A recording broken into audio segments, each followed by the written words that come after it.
Hello friends, welcome once again. So today we will talk about the biggest AI attack till date, which is via the LiteLLM, right? So what has happened? So the LiteLLM version 1.82.7, right, is being compromised, right? And lots of secret variables and environment variables has been compromised via this. So first let's understand what is this LiteLLM and where it is used, right? So stay till end. I will explain how this attack has been happened, right? So first understand what is this LiteLLM. So let's understand in this way. So you are a developer, right? So what you will do, you will write some prompt, or you will say some query, right? This query will be converted to the prompt, and then this prompt will call the API, right? And this API will call the LLM or AI models or LLM, right? Now what will happen? Suppose today you are using OpenAI, right? Suppose today you are using OpenAI and tomorrow you start using the Anthropic. So again you have to make the modifications to your API to call this, right? So right, you have to stop this, you have to make modification to your API and so that it calls the another LLM model. So what LiteLLM is doing over here, right? So it's a middle, it's sitting in the middle. So let me duplicate it here. So instead of calling the AI models directly, what will happen here? It will sit the LiteLLM, right? So whatever API you are writing, right?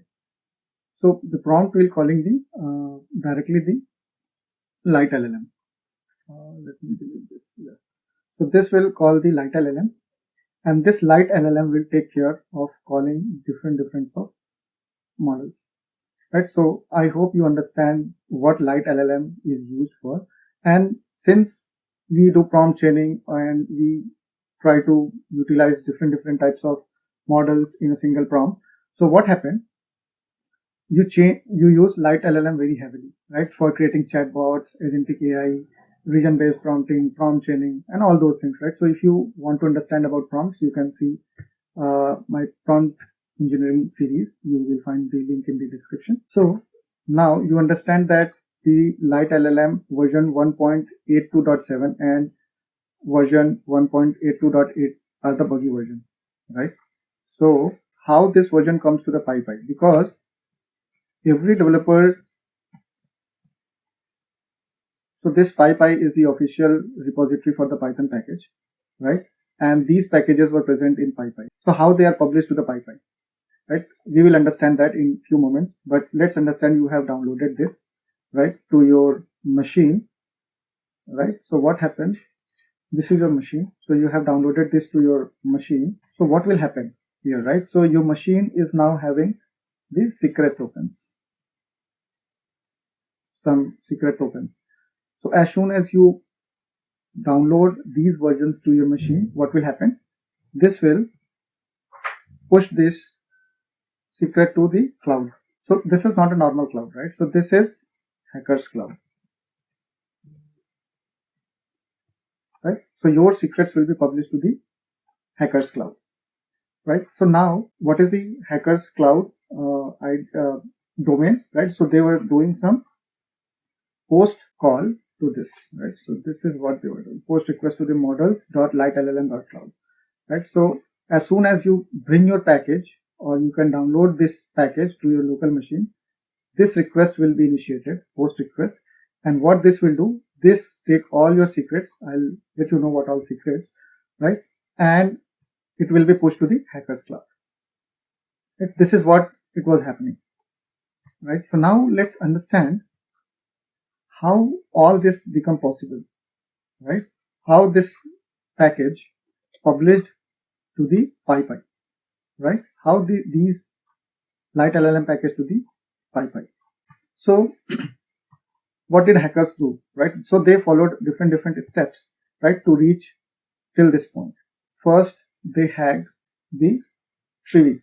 So first the hacker hacked the Trivy package, right? So I hope you understand what is Trivy package. If not, Trivy package is used to scan your code during CI/CD process, right, to understand if your code is having some malicious or buggy codes, right? So first, hacker hacked the Trivy package, right, and then install the malicious code to the Trivy package, right? So then what they do, install the malicious code to, then they install the malicious code to the Trivy package, right? So what does this do, right? So this copy the sensitive information and push to the cloud, right? So what this do, copy and push to hacker's cloud, right? So this activity has been performed by hacker first. Now what is happening next, right? So now LiteLLM is also using the Trivy in their CI/CD, right? In their CI/CD, right? So now what has happened?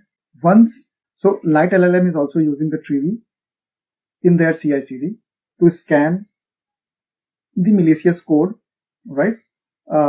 During the publish or in their CI/CD. Then they stole the secret of the LiteLLM, right? Stole the secret of LiteLLM, and then once they have stole the secret, they got the API keys of GitHub Action. And so once they got the API key of the LiteLLM of GitHub Actions, they got publish access, right? So this is what happened, right? So once they got the publish access of LiteLLM, right? So they did not. So once they got the publish action of the LiteLLM, what they have done, then they published the buggy code. So they published the malicious code of LiteLLM to PyPI, right? And which version they have published? They published this version, right? So they published this version to the PyPI. Now once you have downloaded this package to your local machine, right? Package to local machine, right? Then what has happened? I already told you, this request start executing, right? This request start executing, right? Post request to models.litellm.cloud, right? And what this is doing, right? So now you see that, right? So they did not got direct access to the LiteLLM. Hackers did not get access to that directly. First they hacked the Trivy package. Trivy is used in the CI and CD, right, to scan the malicious code. Now this Trivy is being used by the LiteLLM as well. So they got, via Trivy, they got access to the API key of LiteLLM, and then once they got access to the LiteLLM, right, they got publish access of LiteLLM, right? They published a new version over here, right? 1.82.7 and 1.82.8, right? And once you have downloaded this package to your local machine, you have, so this script ran post request to model.litellm.cloud, right? And this has uploaded each and everything or most of your sensitive information to their cloud, right? Now what all things they have got access, right? As per the official documentation, they are saying that these are, right? So these are the things which has been compromised as of now, right? Environment variables, SSH keys, cloud provider credentials, Kubernetes token, database provider. Assume if they have stole your AWS or GCP tokens, right? Or the AI tokens, right? OpenAI keys. So you will be billed a lot, right? If they have done some wrong activity with your token, right? So this is what happened. So one thing to understand, right? So how to prevent it, right? So let's understand that. So whenever a new version is published, right? A new version is published, right? Do not directly use that, right? Just use the lower versions which has been published for a week or two, right? And first start using in your dev environment or any test environment, and monitor it for 2 or 3 days, what is happening with that package. Monitor all the security aspect with that package, and then start using on your higher environment, right, gradually, right? So this is how you can prevent your systems, right, being downloading the latest package. So next thing is you can also scan your complete repository. So let me go on one of the site, their blog. I'll give you this link in the description as well. Right, so what they are saying, this has been compromised, and they are sending to this.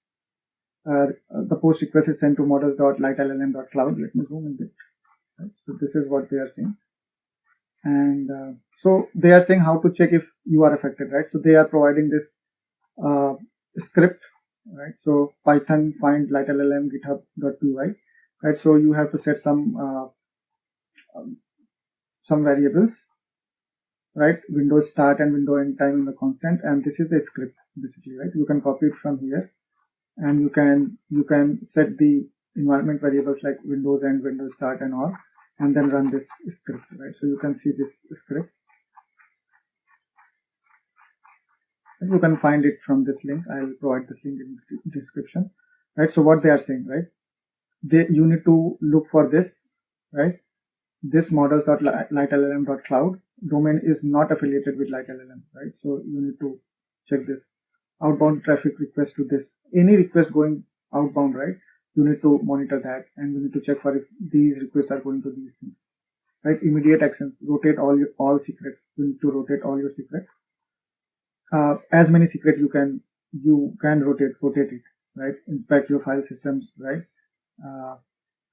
Audit version history, review your local environment, CI/CD pipelines, Docker builds, deployments, right? This is not only affected to the cloud or your production system or anything. Any your local machine is also compromised, right? If you have installed this package, right? So these are the responses and remediation. Remove the compromised package, right? Right. And if you want to know more, right, you can write it to this. These are the LiteLLM emails, right? So please make sure not to use the latest package as soon as it is released, right? Any of your dev or working environments. But if you want to test it in the containerized app or in the isolated environment, right? So I hope you have gained some information, or I hope you have gained some information from this video. If so, hit like and don't forget to subscribe this for more upcoming videos such like that. Thank you. Have a great day. Bye-bye.